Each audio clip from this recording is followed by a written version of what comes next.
Do you want to take control of your Twitter, or should I say X account, privacy? If you're looking to keep your tweets and media visible only to your followers, you're in the right place.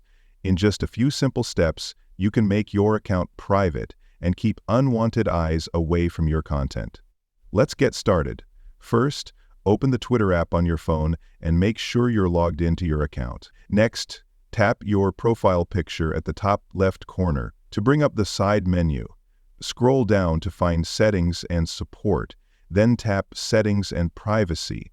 Once you're in Settings, look for the Privacy and Safety section and tap it to open. Now, tap on Audience and Tagging at the top of the screen. Here, you'll see the option to protect your tweets. Toggle this on, and your account will instantly become private. This means only people who follow you can view your profile tweets and media. Easy, right? And that's it. Your Twitter account is now private, and your content is safe from prying eyes.